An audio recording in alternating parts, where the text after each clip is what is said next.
Okay, so hi everyone. My name is Hannah, and I'm in grade 12 at ESA. So I'm in grade 12, which means I'll be heading to university next year. And after much deliberation, have decided to focus my study in bio and biomedical sciences. And while I might not be continuing in visual art, what I've gained from this program extends well beyond what I could have ever imagined. It is something that I will not only carry with me throughout university and future education, but it is something at the very least that will represent values that I will retain for the rest of my life.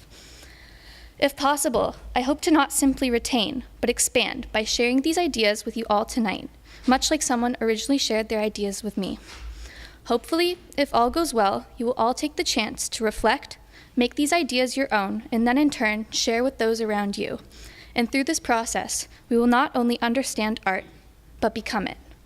But let me get to that in a minute.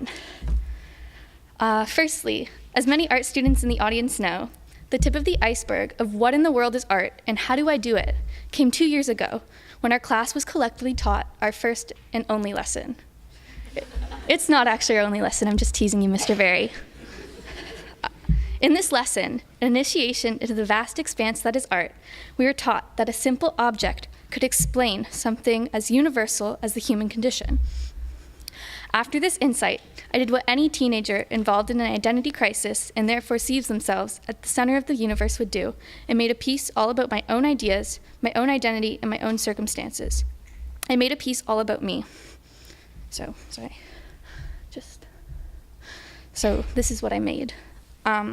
It was meant to show my fear of changing as a person and diverging from who I saw myself as, my ideal self. This disassociation between who I wanted to be and who I was becoming caused an imbalance in my life, so deeply rooted and fixated upon that it became the base of my artwork. Don't get me wrong, this was a good start.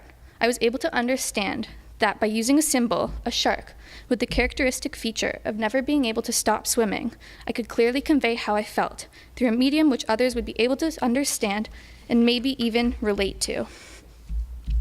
My next project was a step in a different direction. I instead looked only at a universal issue of intrigue, with which I then deconstructed in the same manner. Given the instructions to make a piece about religion, I examined the ways in which the beginning of a concept is often reflected or similar to the end. And in order to understand the direction in which something is heading, be it an individual, the universe, or humankind, it is essential to look at where it began. This time, salmon were used as a symbol with the characteristic feature of returning to the same river where they were born to mate and die, to convey the notion of life's cyclic tendencies. At this point, the missing link was visible. I needed to connect the personal with the universal.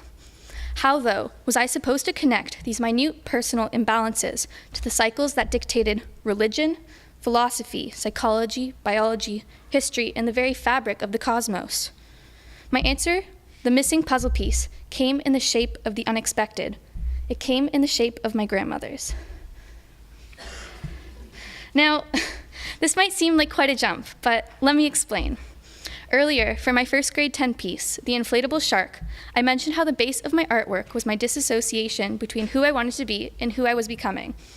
It was as though I had this unchangeable ideal of who I was, and any divergence from this ideal caused a major disturbance, shaking the balance of my being. I later realized that a second form of the same concept was diverging from a reality once but no longer achieved, like descending from the peak of a mountain and not having the means necessary to climb back up. In this scenario, it doesn't matter how hard you try or the strength of your will, you will never re-achieve the same heights you once reached. This is the change, the dissociation that I saw reflected in the lives of my grandmothers. Due to their circumstances, a vestigial youth, meaning a dormant or undeveloped youth, based on the era of their adolescence, encompassing war, genocide, religion, and gender, further delayed by roles occupied over the course of their lives, meant that ideas only began to unearth on their old age, at a time when they were finally provided the conditions for reflection. It is as though the dust of their lives, which went unseen for 70 years, finally settled. These women, generations apart from me, were undergoing the same transition that I was. We were generations of interconnected women, and in a sense, we were the physical embodiment of those universal cycles. So what I'm reaching at is this. If the beginning is reflected in the end, The beginning can tell us about the end, and the end about the beginning. Therefore, if I am reflected in the lives of my grandmothers, not only can I make sense of myself by understanding their lives, but more importantly, I can try to comprehend the magnitude of my grandmother's situations by reflecting on my own.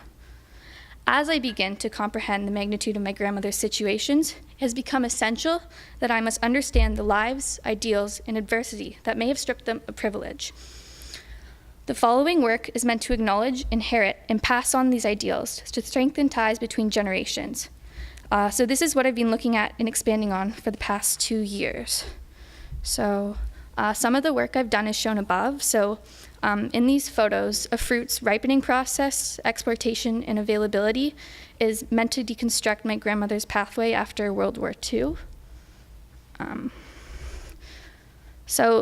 This next series is cuts of pork on maps of Canada, and it examines the second generation, my mother, to understand where her actions come from, an attempt to see her as a whole person by looking at inheritance between generations.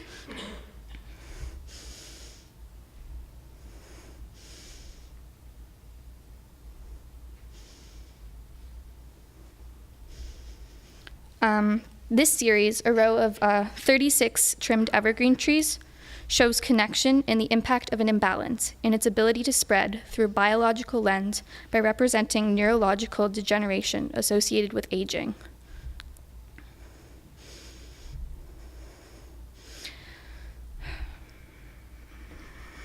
This final work, Varnished Coated Telegrams with Homemade Stamps, examines the difference between each grandmother's ideals.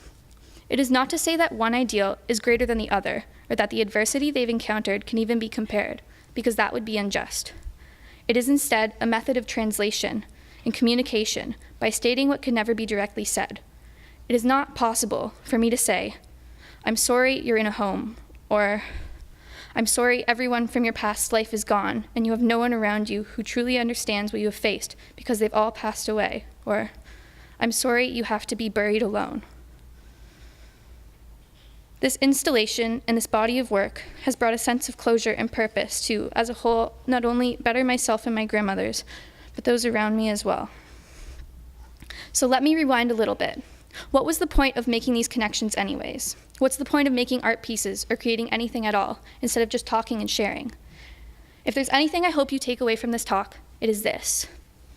The connections made in my artwork have strengthened the ties between my grandmothers and myself because they gave meaning to what I was doing. Essentially, connections strengthen the purpose of a thing by providing it with meaning.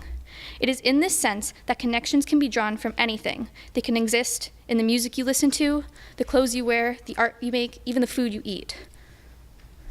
These connections are always there, like stars during the daytime or the imaginary lines that form constellations. They never actually go away, but it is our job to illuminate them.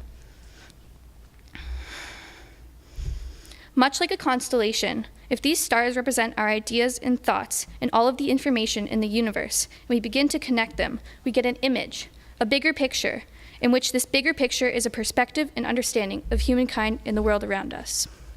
It is in this sense that community plays a role. It is so essential. Because of our backgrounds, we all draw different connections. A neurologist, a lawyer, and a butcher will all be able to provide different connections, giving the image in the bigger picture its shape. And from these connections, the butcher, the lawyer, and the neurologist,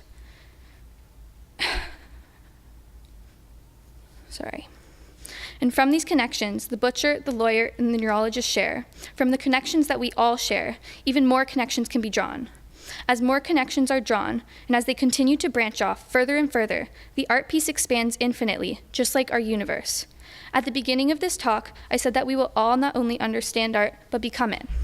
The connections drawn from my ideas came from the connections of someone else, and by being here today, it is now your turn to take your own ideas and illuminate their connections.